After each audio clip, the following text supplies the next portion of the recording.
My wife, Carol, and I had recently moved to a rural, somewhat secluded area, hoping for a calmer lifestyle closer to nature.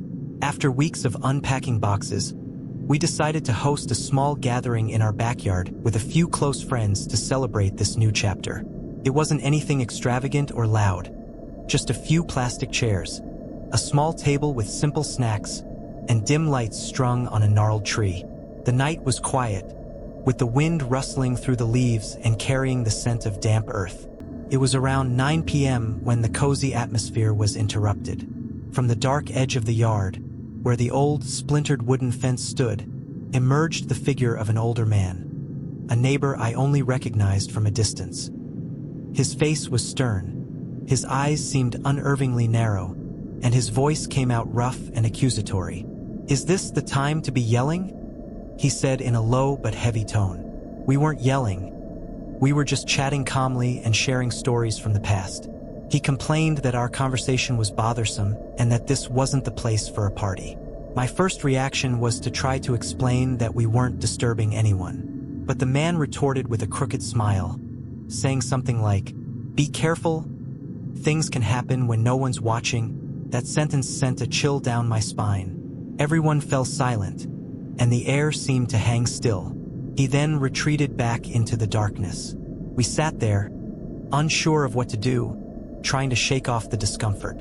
Carol gripped my hand tightly, and I tried to pretend everything was fine, though I felt a knot tightening in my stomach. A few minutes passed, and our conversation no longer flowed as easily. It was impossible to ignore the threatening presence of that neighbor. Every nervous laugh someone let out had me glancing at the fence, expecting to see his silhouette again. And it didn't take long. He appeared once more, this time walking with a firmer gait, his footsteps heavy on the damp grass. This time, I noticed something glinting in his hand. It looked like a blade, maybe a knife or some kind of tool, but the light from the porch made it seem like a real weapon. Realizing that everyone's eyes widened in fear, he stopped about 15 feet from us, his breathing heavy and his gaze dark. He didn't say a word this time, but his posture spoke volumes. He was testing us, pushing the boundaries of danger just a little further to see how we'd react. My heart started pounding. There wasn't much I could do in that moment. Trying to talk seemed pointless, confronting him seemed dangerous, and ignoring the situation felt foolish. I looked at Carol, and we exchanged a silent look of panic. Our friends were tense. Some quietly got up from their chairs, others pulled out their phones with trembling hands. I asked everyone to slowly head inside the house without provoking the maniac while I tried to call the authorities. The whole situation was absurd. We just wanted a peaceful evening with friends, and now we were dealing with a strange, aggressive old man, possibly armed, standing in our backyard. When I finally managed to get through to the police, my voice trembled as I explained what was happening. On the other end of the line, the dispatcher assured me they'd send a patrol car as soon as possible. Meanwhile, we stayed inside, peering through the curtain cracks, our chests tight with fear, wondering what kind of place this was where an innocent gathering turned into sheer terror. The patrol car didn't take long to arrive, but every minute felt like an eternity. From the window, I could see the neighbor prowling around our yard, circling the house like a predator, though he didn't try to come closer. Maybe he knew the police were on their way, or maybe he just wanted to savor every second of our tension. Our friends were silent, except for the occasional whispered comment. Carol, sitting on the couch, barely blinked, and I could feel cold sweat trickling down my back. The whole time, I kept thinking, what the hell? We just moved here, trusting this would be a peaceful community, and now this. It wasn't just fear, it was disappointment. It's hard to face the thought that the place you chose to live might not be as safe or welcoming as you hoped. When the police car's lights illuminated the street, the neighbor finally backed off. I didn't see exactly where he went, but when two officers armed with flashlights entered the yard, there was no sign of him. We explained everything to the officers. They searched the area and spoke to a few nearby neighbors, but no one seemed to know much about the man. He was known for being reclusive and unsocial, but he'd never threatened anyone, at least not until that night. After the police left with a promise to increase patrols in the area, We all sat inside the living room, stunned. Our friends decided to leave, each heading home in a hurry. Carol and I turned off the backyard lights, locked the doors, and tried to sleep. It wasn't easy to close our eyes, and I don't think I'll ever forget those hard eyes and that blade glinting under the faint porch light. That was our first real introduction to the community we had been so eager to get to know.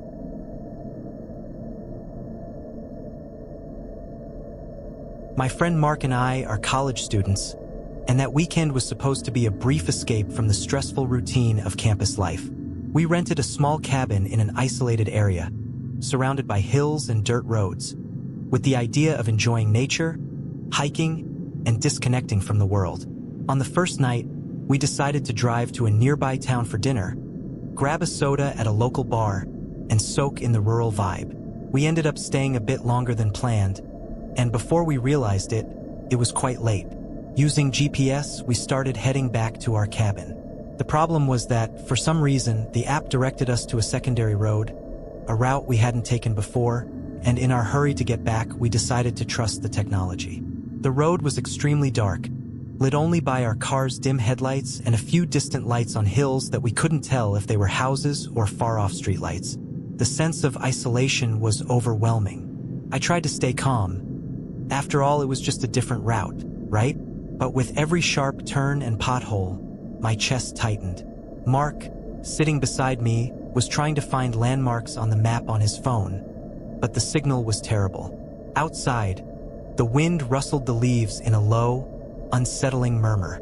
Nothing about the road felt inviting. Then, after a particularly sharp curve, we spotted a truck stopped in the middle of the road with its hazard lights blinking. It was old, with dull paint and a bed full of junk I couldn't quite make out. From the way the lights of our car reflected on its rearview mirrors, I could see the dented, dusty bodywork. My first thought was, someone needs help? But something felt off. The time, the location, the strange atmosphere. Mark looked at me, and I saw the same doubt in his face. We slowed down but didn't turn off the engine. I kept my foot lightly on the brake, ready for anything. As soon as we reduced our speed, two people emerged from the darkness, walking toward our car.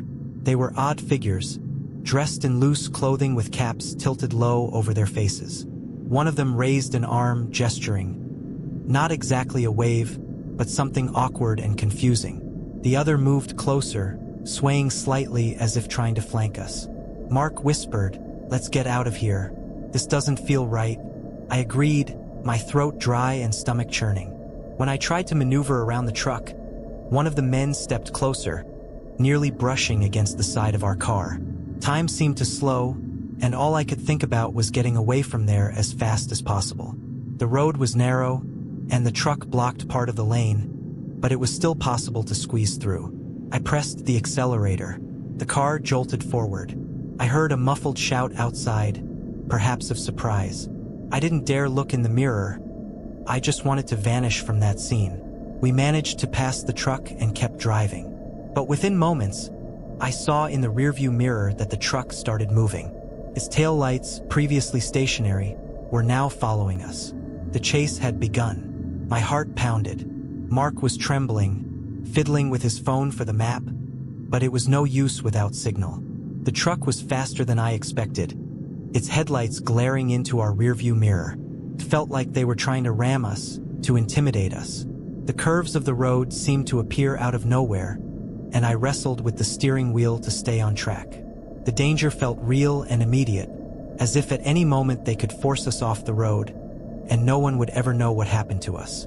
With every turn, I pushed the accelerator harder, and the truck stayed close, relentless and menacing. My chest felt tight with tension. Finally, after what felt like an eternity, we saw some lights in the distance.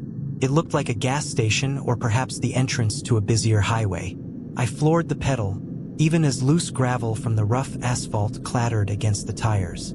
Mark murmured for me to be careful, but the fear of being caught overpowered everything. As we neared the main road, I saw other headlights, other cars passing by. The presence of other people, even strangers, was an immense relief. As soon as we merged onto the highway, the truck slowed its pursuit. They couldn't afford to draw attention here. I glanced in the rearview mirror and saw their lights disappear as they turned onto a side road. I'll never forget the mix of relief and lingering terror from that moment. From then on, we drove along the well-lit highway, hearts still racing. Mark was pale. Neither of us spoke for several minutes, just trying to catch our breath. Finally, as the adrenaline began to subside, I muttered, "What the hell was that?" Mark just shook his head, speechless. We had no way of knowing if they intended to rob us, scare us, or something worse. All we had were unanswered questions and the chilling thought of what might have happened if we trusted them. When we finally reached the cabin, it was very late. I locked the doors, closed the curtains, and we sat silently on the couch, staring at each other. The feeling of being safe now seemed almost surreal, as if that dark road belonged to another dimension. The questions haunted me.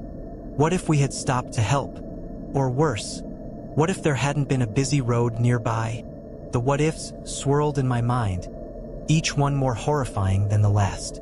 The next day, we were still shaken. We talked about reporting it to the local police, but without a license plate number or clear descriptions, it seemed unlikely they could do much. We decided the best lesson was never to blindly trust GPS without knowing exactly where we were going, and more importantly, never to underestimate the danger of strangers on isolated roads. That night was a harsh reminder of how our safety can hinge on a single moment of hesitation or a stroke of luck.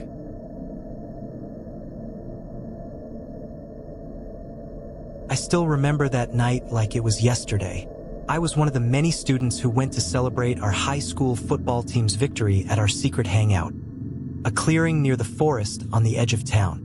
We had just won a tight game against a neighboring school, and the adrenaline from the field seemed to follow us into the darkness of the night. Everyone was there. Sweaty athletes still wearing their school jackets, girls with drinks in hand, loud laughter, and smoke from the bonfire rising slowly to the stars. I wasn't much of a drinker. I was just there to soak in the vibe, chat, and enjoy that post-game euphoria. Music blared from an improvised speaker in the trunk of Mitch's car as some people danced among the trees while others sat on fallen logs, joking and talking. Everything was going great until a group of strangers appeared out of nowhere. They seemed to emerge from the shadows of the forest, forming a tense semicircle around us. These weren't familiar faces, they weren't students from our school. They didn't wear our team jackets or have the familiar look of someone who'd grown up in the same neighborhood. It was unsettling. People started whispering, asking each other who the hell these guys were. They looked around, seeming cautious, like they were searching for something or someone. Then one of them, a stocky guy with a shaved head and a hard expression, locked eyes with Tim, one of our friends. Nobody understood why, but the tension in the air became sharp and cold. Tim was an easygoing guy, not the type to provoke anyone or start fights.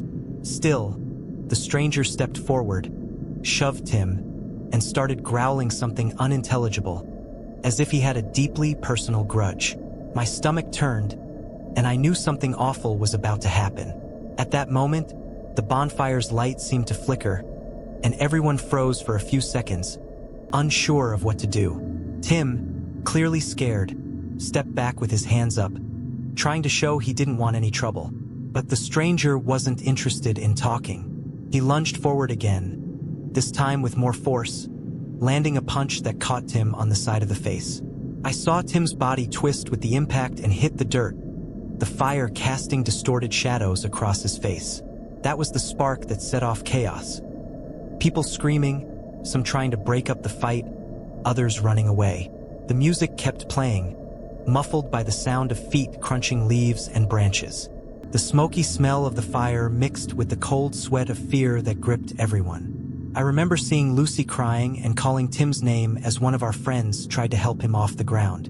But the group of strangers kept moving forward, threatening anyone who dared get close. Mitch, always the strong and protective one in our group, stepped forward with his arms raised, as if trying to talk. I'm not sure if he even got a word out before one of the strangers swung at him. That was the breaking point.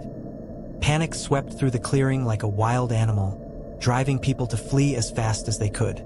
Among the screams and frantic footsteps, everyone scattered, leaving behind the sounds of Tim groaning in pain and the menacing presence of those nameless guys. After that, everything became a blur. As I ran with the others, my mind raced, trying to make sense of why those guys had come out of nowhere to attack Tim. It was hard to accept that on a night meant for celebration, something so violent and unprovoked could happen. We managed to scatter into the woods and the empty streets nearby. Some went straight home.